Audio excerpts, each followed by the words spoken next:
masih dalam topik yang sama. Subtopiknya namanya resultan gaya ya. Jadi kalau di satu body itu ada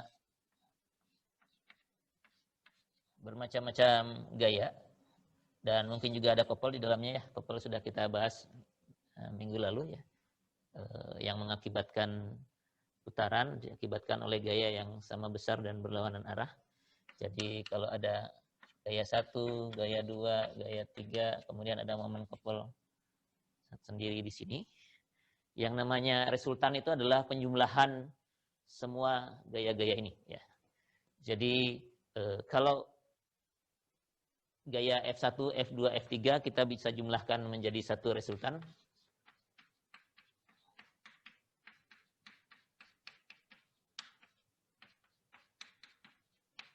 Begitu ya. Ini penjumlahnya vektor ya tentu ya. Artinya arahnya diikut sertakan. Semua gaya-gaya ini sudah terwakili kecuali yang momen couple ini ya, yang M ini ya. Karena gaya dengan momen itu berbeda efeknya, berbeda satuannya, jadi tidak bisa dijumlahkan begitu saja.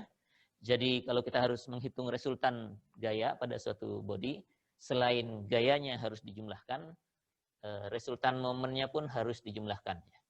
Resultan momennya itu namanya momen juga, tidak R seperti ini. Biasanya disebutnya atau ini sama dengan sigma gaya, begitu ya, penjumlahan gaya-gaya. Sedangkan yang satunya lagi penjumlahan momen, gitu ya. Dalam hal ini hanya ada satu, yang satu atau kita buat dua lah. Ada M1 di sini, ada M2 yang bekerja di sini, misalnya ya.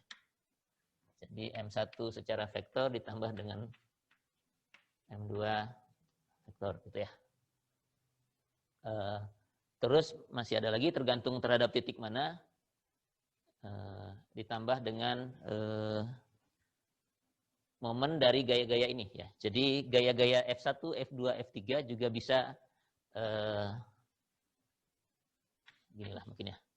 Sigma dari gaya-gaya I dikalikan jaraknya masing-masing tergantung ke titik mana kita meninjaunya.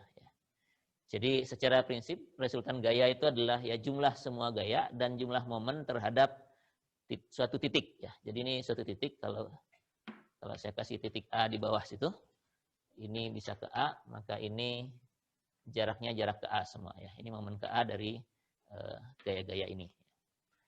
Ini yang namanya resultan gaya ya.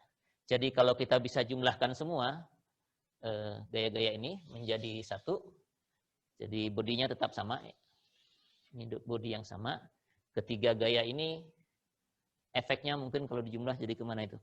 Kiri atas, vertikal, kanan, mungkin ke sini gitu ya totalnya. Ini adalah resultan gayanya.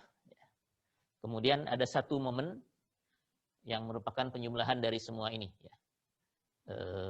Ya nggak tahulah mana yang lebih besar. Kayaknya kalau A-nya di sini, ini searah jarum jam, ini berlawanan, ini berlawanan, ini juga berlawanan, ini berlawanan, sepertinya sih berlawanan jarum jam ya. Jadi mungkin sigma M-nya ada di sini misalnya ya. Jadi ini adalah resultan dari seluruh gaya-gaya yang bekerja pada body ini ya. Ada banyak di sini, tinggal dua di sini, satu jumlah gayanya dan satu lagi jumlah momennya. Ini namanya resultan. Dan kita menyebutnya kalau ini dipenuhi, kedua sistem ini kita sebut ekivalen.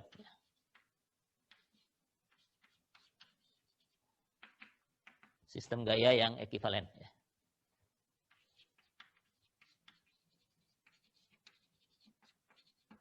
Oke. Jadi syaratnya ekivalen, jumlahnya sama. Kalau di sini jumlahnya udah jelas, gayanya tinggal satu, R, jumlah gayanya, momennya juga cuma satu, sigma M. Nah, kalau semua gaya-gaya ini dijumlahkan, hasilnya sama persis dengan yang ini, maka kedua sistem ini kita sebut ekivalen. Ekivalen itu artinya efeknya kepada body sama ya, efek eksternal tentu ya, karena kalau internal nggak boleh dijumlahkan. Jadi sistem gaya ekivalen ini nanti digunakannya banyaknya di semester depan sebenarnya, tapi karena ini membahas gaya, kita taruh di sekarang ininya, prinsipnya. Nah, di dalam bidang penjumlahan vektor semua gaya ini bisa kita tuliskan menjadi dua komponen. Jadi ini bisa ditulis sebagai Rx sama dengan sigma gaya-gaya dalam arah X dan Ry sigma dalam arah Y. Ya. Nah, kalau yang begini tidak perlu ditulis vektornya lagi karena memang ini arahnya sudah jelas. Rx ini arahnya horizontal, sumbu X. Ry ini arahnya vertikal, sumbu Y. Jadi ya tinggal dijumlahkan saja. Paling mungkin positif negatifnya saja. Kalau komponen X ke kanan kita sebut positif, ke kiri kita sebut negatif. Kalau komponen Y ke atas kita sebut positif, ke bawah kita sebut negatif.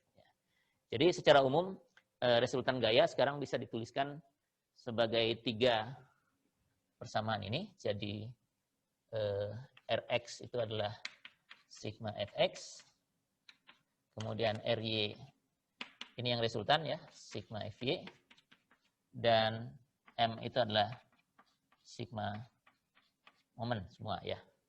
Jadi ini momen resultan ya, adalah sigma dari momen ke satu titik tertentu ya. Jadi ini MA gitu ya. Seperti ini. Nanti di beberapa contoh mungkin kita bisa lakukan perhitungannya. Jadi yang namanya resultan itu ini.